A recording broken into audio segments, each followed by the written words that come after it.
Le 8 septembre de chaque année, nous célébrons la nativité de Marie, c'est-à-dire sa naissance sur terre.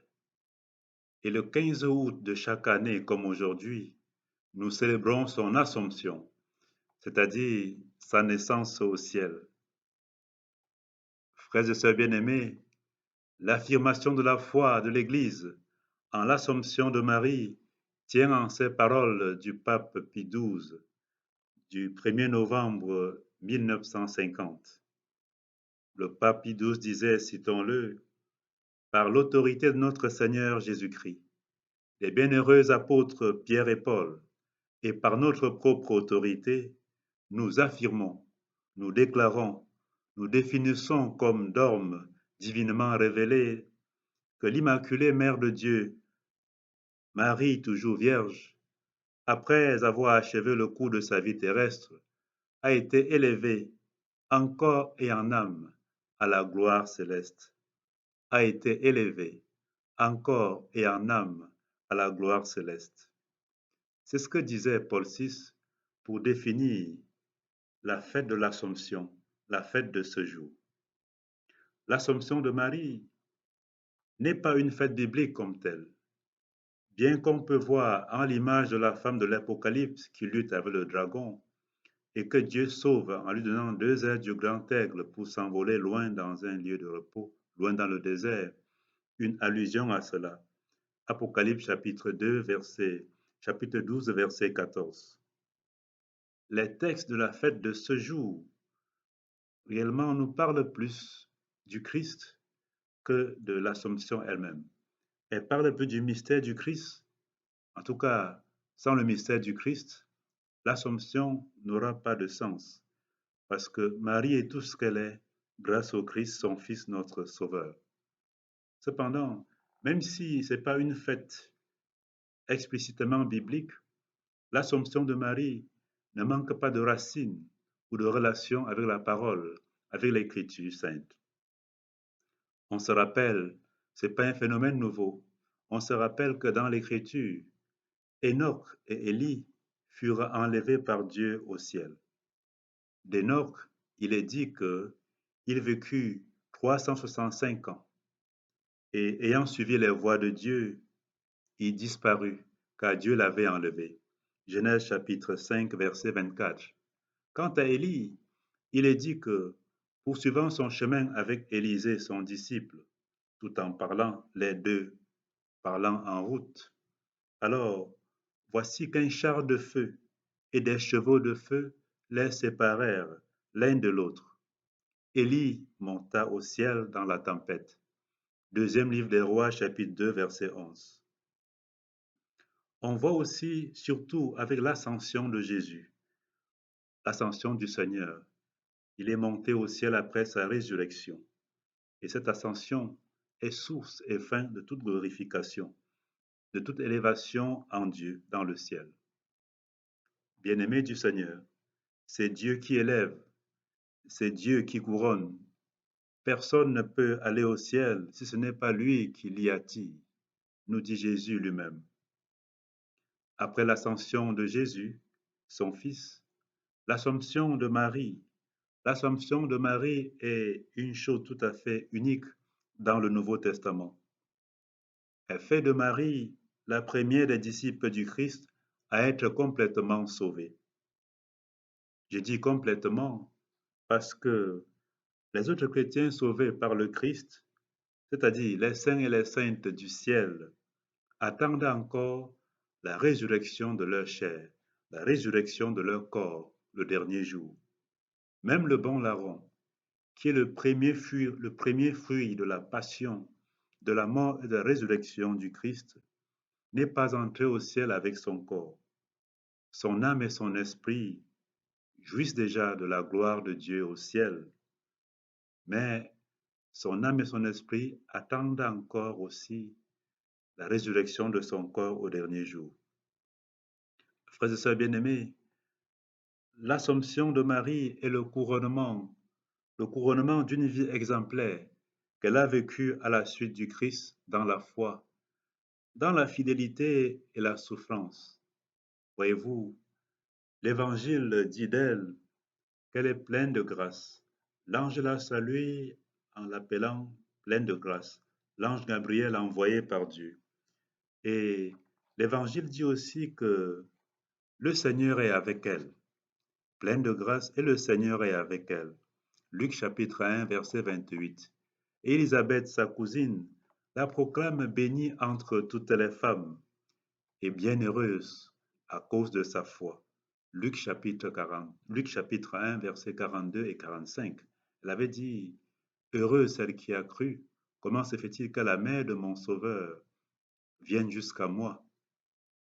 Autrement dit, Marie est une grande croyante de Dieu et de sa parole, qu'est le Christ, son Fils.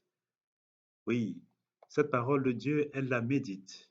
Elle savait la méditer dans son cœur, comme dit Luc au chapitre 2, versets 1 et 50. Son Magnificat, son cantique d'action de grâce, prouve aussi qu'elle est une grande priante, qu'elle est une grande louangeuse. Aujourd'hui, on parle beaucoup de la louange, de la musique pour louer, pour bénir le Seigneur. Or, son Magnificat est de loin une musique de louange, une musique d'action de grâce. Luc chapitre 1, versets 46 à 56. Et dans son cantique d'action de grâce, elle se reconnaît elle-même humble servante du Seigneur. Luc 1, 48.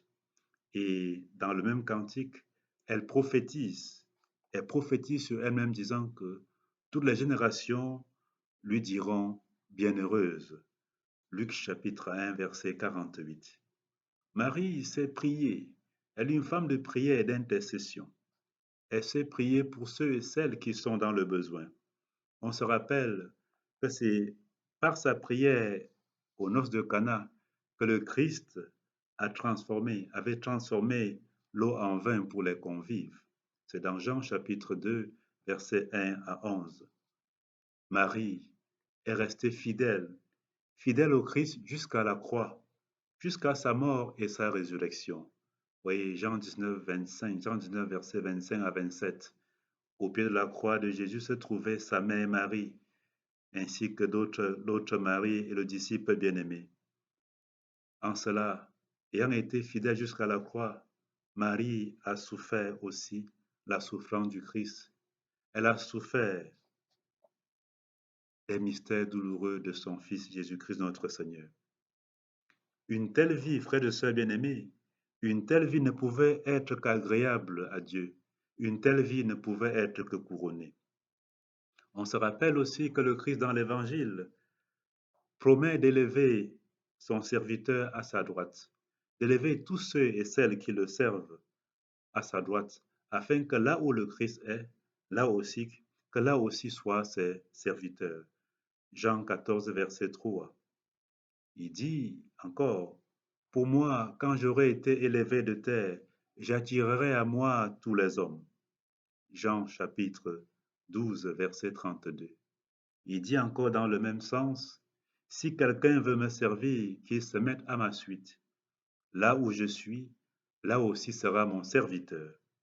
Si quelqu'un me sert, le Père l'honorera. Jean chapitre 12, verset 26. Bien-aimés du Seigneur, avec l'Assomption de Marie, nous avons désormais une mère et une grande sœur dans le ciel. Nous avons une mère dans le ciel en tant que Marie est la mère du Christ, le Verbe, la parole de Dieu, le Fils de Dieu fait homme. Luc chapitre 1, versets 31 à 32 et verset 43. Elle est une mère parce que nous sommes des fils et des filles de Dieu grâce à l'adoption en Jésus-Christ. Nous sommes en fait les petits frères et les petites sœurs de Jésus, son Fils.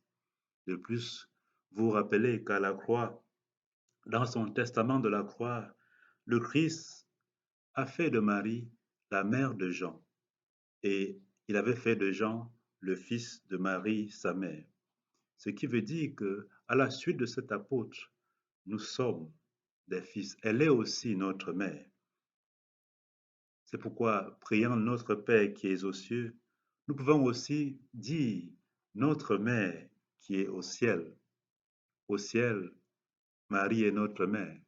Au ciel, Marie est notre grande sœur dans la foi, parce que tout comme nous avons un même Seigneur, un même Sauveur, qui est le Christ Jésus, son Fils. L'Assomption de Marie, bien-aimée du Seigneur, nous rappelle notre vocation. Nous sommes faits pour le ciel. Nous sommes faits pour Dieu. Pour cela, n'oublions jamais ces paroles de Blaise Pascal. Blaise Pascal qui disait: le passé n'est pas notre fin, ni le présent. Notre fin, notre fin, c'est l'avenir. L'avenir est notre fin. Et je dis par là que la terre n'est pas notre fin. La terre n'est pas notre patrie finale. La terre n'est pas notre pays final. La terre n'est pas notre citoyenneté finale. Le ciel, c'est là notre patrie. L'au-delà est notre patrie. Dieu nous a créés sur terre, mais en vue de l'au-delà, en vue du ciel.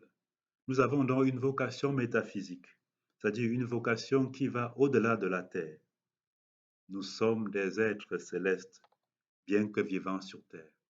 Notre âme et notre esprit sont ce qu'il y a de spirituel en nous. Mais notre chair aussi, notre corps sera transfiguré, sera aussi spiritualisé.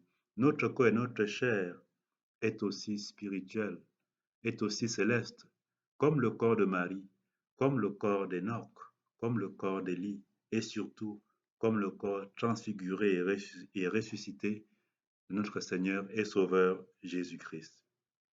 Pour espérer cette transfiguration, pour espérer cette montée de notre corps et de notre âme dans la gloire de Dieu, nous devons croire en celui-là qui est comme l'ascenseur universel, c'est-à-dire le Christ Jésus, notre Seigneur.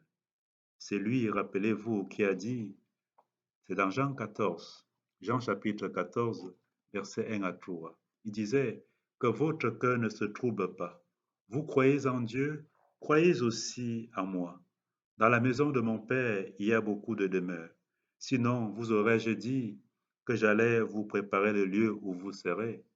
Et il continue, lorsque je serai allé vous le préparer, je reviendrai et je vous prendrai avec moi, si bien que là où je suis, là aussi vous serez. Jean chapitre 14, versets 1 à 3. Le Christ est le médiateur de notre assomption au ciel. Plus on croit en lui, plus on espère en lui, plus on l'aime, plus on le prie, plus il nous prépare à cette montée. C'est pourquoi, bien-aimés du Seigneur, chaque acte de foi, chaque acte d'espérance et d'amour, chaque acte de prière, de témoignage à la suite du Christ, de témoignage du royaume, constitue pour nous comme des ascenseurs, comme des échelles par lesquelles le Christ nous attire ou nous attirera vers lui, vers son Père et notre Père, vers son Esprit Saint et notre Esprit Saint, vers sa mère et notre mère. Crois, et tu seras élevé toi aussi, avec ton corps, avec ton âme et ton esprit, dans la gloire du ciel.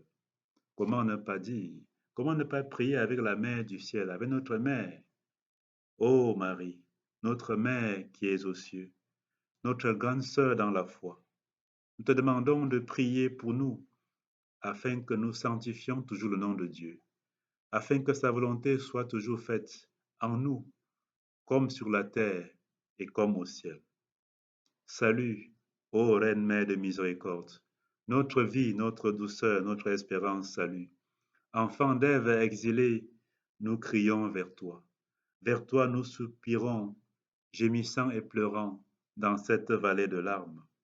Ô toi notre avocate, tourne vers nous ton regard miséricordieux, et après cet exil, montre-nous Jésus, le fruit béni de tes entrailles. Ô clémente, ô charitable, ô douce Vierge Marie. Amen.